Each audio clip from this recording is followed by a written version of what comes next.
عارف حق شہید حسین تجھ پہ گریا گناہ خمینی. بسم اللہ الرحمن الرحیم. ولا تحسبن الذین قتلوا فی سبیل اللہ امواتا بل احیاء عند ربهم یرزقون. شہید عارف حسین الحسینی کی شہادت کے مناسبت سے چند کلمات سامعین کی خدمت میں عرض ہے. وہ قومیں اور وہ ملتیں ہی کامیاب ہوتی ہے جو اپنے شہداء کو یاد کرتی ہے. شہید عارف حسین الحسینی پاکستان کے سرزمین میں ان علماء میں سے شمار ہوتے ہیں کہ جن کی خدمات کسی سے پوشیدہ نہیں ہے. شہید عارف حسین الحسینی ایک باعمل عالم تھے، ایک شجاع عالم تھے اور زمان شناس عالم تھے، دشمن شناس عالم تھے، جس کے اندر بصیرت تھی اور زمانے کو صحیح طریقے سے جانتے تھے، دشمن کو صحیح طریقے سے جانتے تھے اور کس طریقے سے دشمن کے ساتھ سلوک کرنا چاہیے. یعنی شہید رحمۃ اللہ علیہ بہت سے صفات کے حامل تھے. لہٰذا شہید رحمۃ اللہ علیہ کی زندگی نمونہ عمل ہے ہر حوالے سے، خصوصاً بھی وہ شہید جس نے ایک ایسے سخت دور میں زندگی گزاری کہ جس زمانے میں ضیاء الحق جیسے ظالم کی حکومت تھی اور اس زمانے میں آپ نے ان کے مقابلے میں بیداری کے ساتھ اور ذمہ داری کے ساتھ اس طریقے سے آپ نے مقابلہ کیا کہ جس کی تاریخ اور جس کی کوشش، جس کی محنت کسی سے چھپی ہوئی نہیں ہے. اگر ہم شہید کی زندگی کو طلبگی کے دور سے ہی اگر ہم دیکھیں تو شہید رحمۃ اللہ علیہ طالب علمی کے دور سے ہی ایک بیدار اور ایک انقلابی عالم تھے، ایک انقلابی طالب علم تھے. بعض اوقات ایسا ہوتا کہ ایک انسان کے پاس جب حکومت آتی ہے، جب قیادت آتی ہے تو وہ خود بخود انقلابی بن جاتا ہے، لیکن انسان کی کمال اس میں ہے کہ قیادتیں ملنے سے پہلے ہی انسان کے اندر بیداری ہو، انسان کے اندر دشمن شناسی ہو، انسان کے اندر بصیرت ہو اور انسان اپنے زمانے کو سمجھ سکتا ہو، انسان دشمن کو سمجھ سکتا ہو اور حق اور باطل کے درمیان صحیح معنوں میں تمیز دے سکتا ہو، اور یہ کمال ہے. اور شہید رحمۃ اللہ علیہ کے اندر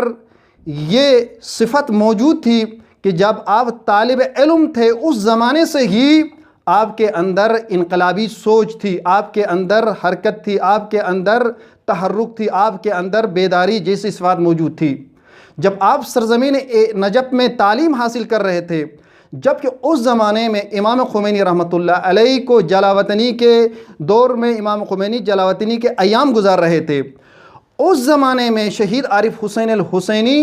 امام خمینی کے دروس سے مستفید ہوتے تھے، ان کے پیچھے نماز جماعت پڑھتے تھے، ان کے ساتھ رابطے میں تھے. بعض وہ علماء جو ان کے ہم اثر ہیں انہوں نے بیان کیا کہ جب امام خمینی کے درس میں شہید عارف حسین الحسینی ہوتے تھے تو سب سے آگے بیٹھ کر سنتے تھے اور ان کے آنکھوں سے آنسو جاری ہوتے تھے. اب اس سے اندازہ ہوتا ہے کہ شہید عارف حسین الحسینی ایک ملکوتی انسان تھے، ایمان اور تقوی کے اعتبار سے ایک عظیم مقام تک فائز تھے، اور امام خمینی رحمۃ اللہ علیہ سے آپ مستفید ہو گئے. نہ صرف سرزمین نجف میں ہی آپ امام خمینی کے ساتھ رابطے میں تھے، بلکہ یہاں سے جب آپ ایران چلے گئے تو وہ ایران جانے کے بعد بھی انقلاب کے اعتبار سے انقلابی لوگوں میں آپ سب سے آگے ان علماء میں تھے جو زیادہ انقلابی تھے. یہاں تک کہ شاہ کے پولیس نے آپ کو گرفتار کیا اور گرفتار کرنے کے بعد آپ سے یہ کہا کہ آپ تو ایران کو چھوڑ دیں یا امام خمینی کے ساتھ اس انقلاب کو چھوڑ دیں. شہید نے فرمایا کہ میں انقلاب کو نہیں چھوڑ سکتا ہوں، اصلاً میں نہیں چھوڑ سکتا ہوں. دم کیا ملی لیکن شہید نے اس راستے کو نہیں چھوڑا. نہ صرف آپ نے نہیں، یعنی اب شہید عارف حسین الحسینی نے نہ صرف سرزمین ایران میں فکر خمینی کو نہیں چھوڑا، لیکن اس کے بعد جب آپ سرزمین پاکستان آئے، جب قیادت آپ کے ہاتھ میں آ گئی، تو بہت سے علماء نے مشورہ دیا کہ آپ سرزمین پاکستان میں فکر امام خمینی کو عام نہ کرے، فکر امام خمینی کو چھوڑ دے، یہ مضر ہے، نقصان ہے۔ اس وقت بھی شہید رحمۃ اللہ علیہ نے واضح الفاظ میں فرمایا کہ اگر اس انقلاب کے لیے، اس فکر کے لیے، اس سوچ کے لیے مجھے جانی قربانی دینے کی ضرورت پڑے تو میں جانی قربانی دوں گا، لیکن ایک انچ بھی میں اس انقلاب سے پیچھے ہٹنے کے لیے تیار نہیں ہوں۔ لہٰذا شہید رحمۃ اللہ علیہ نے امام خمینی کے نقش قدم پر چلتے ہوئے سرزمین پاکستان کے عوام کو بیدار کیا، اور سرزمین پاکستان میں دشمن سے آپ نے پاکستانی عوام کو بیدار کیا، دشمن کو آگاہ کیا، اور سرزمین پاکستان میں قوم کو، ملت کو صرف 4 سال کے عرصے میں اس نہج پر لایا کہ وہ قوم بیدار ہو گئی، اور جس کے نتیجے میں دشمن ہوشیار ہونے لگا، دشمن اب سوچنے لگا کہ اب مزید اگر عارف حسین الحسینی کو اگر مہلت دیں گے تو پھر یہ ہمارے لیے خطرہ ہوگا۔ لہٰذا دشمن نے پلاننگ بنائی، اور اس کے بعد شہید کو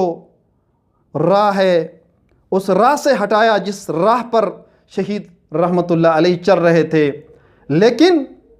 شہید کے جانے سے اگرچہ قوم کے اندر ایک نقصان قوم کو ضرور ایک نقصان ہو گیا، لیکن یہ بات بھی یاد رکھنی چاہیے کہ جسم کے جانے سے ان عظیم شخصیات کی جو افکار ہوتی ہے وہ افکار ختم نہیں ہوتی ہے۔ جیسا کہ شاعر نے کہا ہے، چھری کی دار سے کٹتی نہیں چراغ کی لو، بدن کی موت سے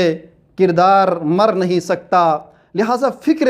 شہید عارف حسین الحسینی آج بھی زندہ ہے۔ اسی لیے امام خمینی رحمۃ اللہ علیہ نے شہید رحمۃ اللہ علیہ کے شہادت کے موقع پر پاکستانی قوم کو یہ پیغام دیتے ہوئے آپ نے فرمایا تھا کہ میں پاکستانی قوم کو یہ پیغام دیتا ہوں کہ فکر شہید کو زندہ رکھے اور فکر شہید پر چلنے کی کوشش کرے، اور واقعاً فکر شہید پر چلنے میں ہی پاکستانی قوم، پاکستانی شیعوں کی کامیابی ہے، اور راہ شہید پر چلنے میں ہی پاکستانی شیعوں کی نجات ہے۔ اس لیے کہ فکر شہید فکر امام خمینی رحمۃ اللہ علیہ ہے، وہ فکر امام خمینی جس کے بارے میں خود شہید نے فرمایا تھا کہ اگر مجھے اپنی جان قربان کرنا پڑے تو میں قربان کروں گا، لیکن فکر امام خمینی کو نہیں چھوڑوں گا۔ دعا ہے بارگاہ الہی میں کہ پروردگار عالم ہم سب کو فکر شہید عارف حسین الحسینی پر چلنے کی توفیق عنایت